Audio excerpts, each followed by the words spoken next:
አሜሪካ የጉዞ እገዳ ያደረገችባቸውን ተጨማሪ 20 አገራት ይፋ አድርጋለች። President Trump has declared that the US will permanently pause migration from what he called third world countries. His comments came after an Afghan man was accused of shooting 2 National Guard soldiers. I don't want them in our country. Their country's no good for a reason. Their country stinks, and we don't want them in our country. I could say that about other countries too. They say, why is it we only take people from shithole countries, right? Why can't we have some people from Norway, Sweden, just a few? Let us have a few. I won't be specific on the number, but it's over 30. And the president is continuing to evaluate.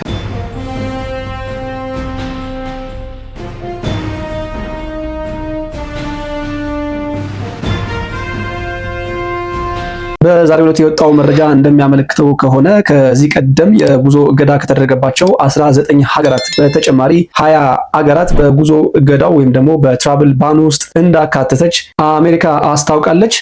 U.S. President Donald Trump is expanding a travel ban to 5 more countries and imposing new limits on others.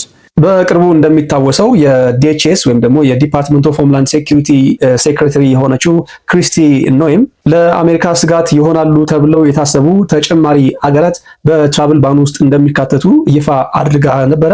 I won't be specific on the number, but it's over 30. And the president is continuing to evaluate countries. Listen, if they don't have a stable government there, if they don't have a country that can sustain itself and tell us who those individuals are and help us vet them, why should we allow people from that country to come here to the United States? ለዚህ ውሳኔ ያበቃቸው ዋና ምክንያት እንግዲህ እንደሚታወሰው በቅርቡ በዋይት ሃውስ አቅራቢያ በሁለት ናሽናል ጋርዶች ላይ ጥቃት መድረሱን ተከትሎ ነው። በዚህ ጥቃት ሁላችሁም እንደምታስታውሱት አንደኛዋ ናሽናል ጋርድ ህይወቷ ሲያልፍ፣ ሌላኛው ደግሞ በክሪቲካል ኮንዲሽን ላይ እንደነበረ የሚታወስ ነው። ይህም ጥቃት ታዲያ በአሜሪካውያን ዘንድ ከፍተኛ ቁጣ መቀስቀሱ የሚታወስ ነው። በተለይ ደግሞ እንግዲህ ጥቃቱ የደረሰው በአንድ አፍጋኒስታናዊ ናሽናል ባለው ግለሰብ መሆኑ የበለጠ አሜሪካ ቦርደር ላይ ያለውን ሴኩሪቲ ማጠናከር እንዳለባት ከዛም በተጨማሪ ደግሞ በኢሚግሬሽን ጉዳዮች ላይ ተጨማሪ እርምጃዎችን መውሰድ እንዳለባቸው ቆም ብለው እንዲያስቡ አድርጓቸዋል። ዶናልድ ትራምፕም በጉዳዩ ተበሳጭተው እንደነበረና በሰጡትም መግለጫ ከሰርድ ወርልድ ካንትሪስ ከሶስተኛው ዓለም አገራት ወደ አሜሪካን ሀገር ዜጎችን ማስገባት እንደማይፈልጉ ኦፊሻሊ ተናግረው ነበረ። እስኪ ለማስታወስ ያክል ተመልክተነው እንመለስ። I've also announced a permanent pause on third world migration, including from hellholes like Afghanistan, Haiti, Somalia, and many other countries.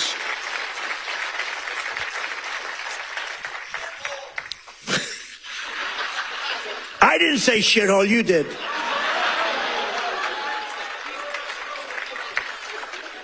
Remember I said that to the senators they came in? The Democrats, they wanted to be bipartisan. So they came in and they said, this is totally off the record. Nothing mentioned here. We want to be honest because our country was going to hell. And we had a meeting. And I say, why is it we only take people from shithole countries, right? Why can't we have some people from Norway, Sweden, just a few? Let us have a few. From Denmark, do you mind sending us a few people? Send us some nice people, do you mind? But we always take people from Somalia, places that are a disaster, right? Filthy, dirty, disgusting, ridden with crime. The only thing they're good at is going after ships. እንደሰማችሁት ነው ዶናልድ ትራምፕ እንግዲህ አሁንም በወጣው አዲስ የእቀባ ሊስት ውስጥ በከፍተኛ ደረጃ የሰርድ ወርልድ ካንትሪስ ተካተዋል። በዚህም የጉዞ እገዳ ታዲያ 7 ሀገራት ሙሉ በሙሉ የትራቭል ባን ውስጥ ሲካተቱ ተጨማሪ 15 ሀገራት ደግሞ ፓርሻሊ ወይም ደግሞ በከፊል የጉዞ እገዳ እንዲጣልባቸው ተደርጓል።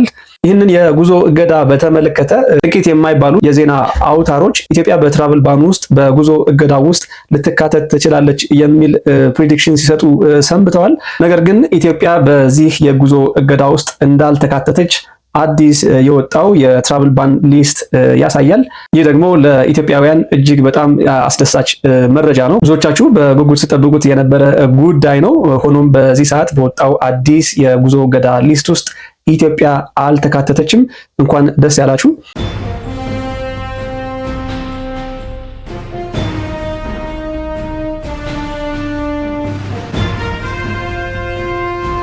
ለመረጃ ያክል በትራቭል ባኑ በጉዞ እገዳ ውስጥ የተካተቱ ሀገራትን ልንገራችሁ።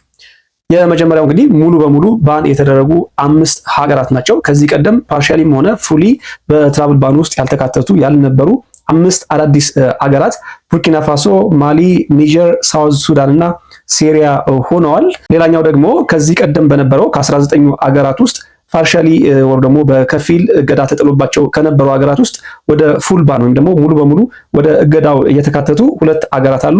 እነሱም ደግሞ ሌዮስ እና ሴራሊዮን ናቸው። አጠቃላይ እንግዲህ 7 አገራት በአዲሱ የትራቭል ባን ሊስት ውስጥ ሊካተቱ ችለዋል ማለት ነው። በከፊል የታገዱ ወር ደግሞ እቀባ የተጣለባቸው አገራት ደግሞ 15 ሲሆኑ እነሱም አንጎላ፣ አንቲጓ ኤንድ ባርቡዳ፣ ቤኒን፣ ኮት ዲቮር፣ ዶሚኒካ፣ ጋቦን፣ ጋምቢያ፣ ማላዊ፣ ሞሪታኒያ፣ ናይጄሪያ፣ ሴኔጋል፣ ታንዛኒያ፣ ቶንጋ፣ ዛምቢያ እና ዚምባብዌ ሆነዋል ማለት ነው። እነኚህ ሀገራት በከፊል ከታገዱ አገራት መካከል ናቸው። በአጠቃላይ እንግዲህ በአሁኑ ሰዓት ወደ ዩናይትድ ስቴትስ የታገዱ ወር ደግሞ የጉዞ እገዳ የተደረገባቸው አገራት ቁጥር ወደ 39 አድጓል ማለት ነው።